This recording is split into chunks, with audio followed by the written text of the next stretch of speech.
पुराने समय की बात है। महादेवगढ़ राज्य अपने विशाल किलों, अद्वितीय संस्कृति और वीर योद्धाओं के लिए प्रसिद्ध था।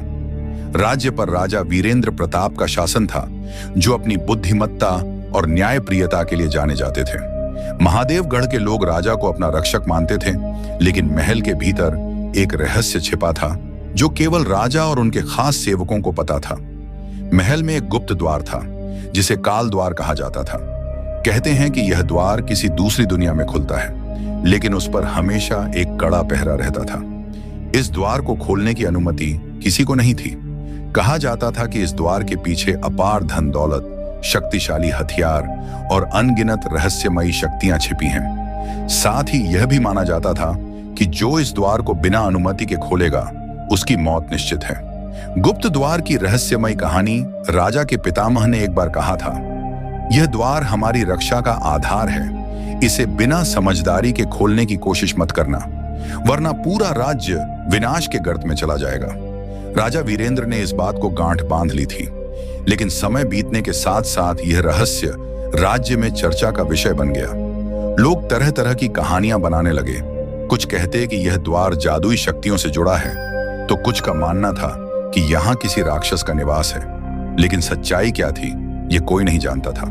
एक रहस्यमयी आगंतुक एक दिन महादेवगढ़ में एक रहस्यमयी आगंतुक आया। वह घोड़े पर सवार था और उसके पास एक प्राचीन मानचित्र था। उसकी आंखों में अजीब सी चमक थी। उसका नाम अर्जुन था और वह एक अनुभवी खोज करता था। उसने राजा के पास पहुंचने का आग्रह किया।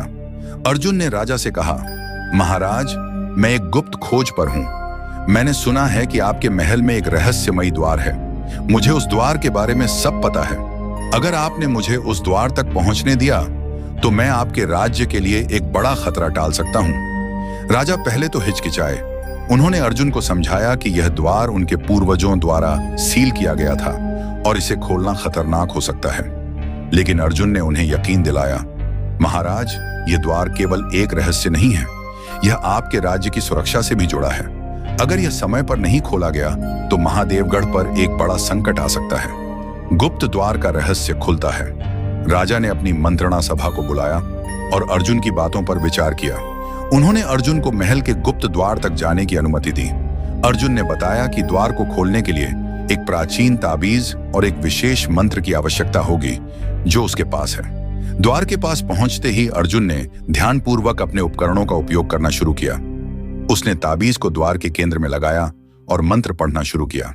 अचानक द्वार से एक तेज रोशनी निकली और सबने देखा कि द्वार धीरे धीरे खुलने लगा। द्वार के भीतर एक अंधेरी सुरंग थी।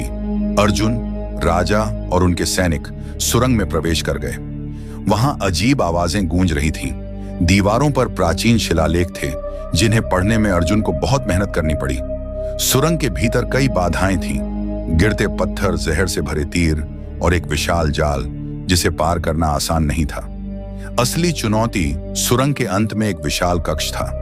कक्ष के केंद्र में एक सिंहासन था, जिस पर एक प्राचीन योद्धा की मूर्ति बैठी थी। उसके चारों ओर अपार धन दौलत, सोने के ढेर और जादुई हथियार पड़े थे। अर्जुन ने राजा से कहा, यह वह स्थान है महाराज, जहां आपके पूर्वजों ने राज्य की सबसे कीमती चीजें छुपाई थीं। लेकिन यह सब पाने के लिए हमें एक आखिरी परीक्षा से गुजरना होगा। अचानक मूर्ति में जान आ गई। वह बोलने लगी, जो भी यहां आया है, उसे अपनी निष्ठा और वीरता साबित करनी होगी। मूर्ति ने अर्जुन को चुनौती दी कि वह उसके साथ द्वंद्व करे। अर्जुन ने पूरी ताकत और साहस के साथ युद्ध किया। यह युद्ध एक साधारण द्वंद्व नहीं था। इसमें अर्जुन को अपनी चतुराई और धैर्य का परिचय देना पड़ा।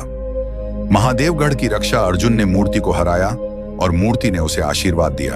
उसने कहा, तुमने यह साबित कर दिया है कि तुम इस राज्य की रक्षा करने के योग्य हो। लेकिन याद रखना, यह दौलत और यह हथियार केवल तभी उपयोगी होंगे जब इनका सही समय पर इस्तेमाल होगा। अर्जुन ने राजा के साथ मिलकर उन हथियारों को महल में सुरक्षित जगह पर रखा।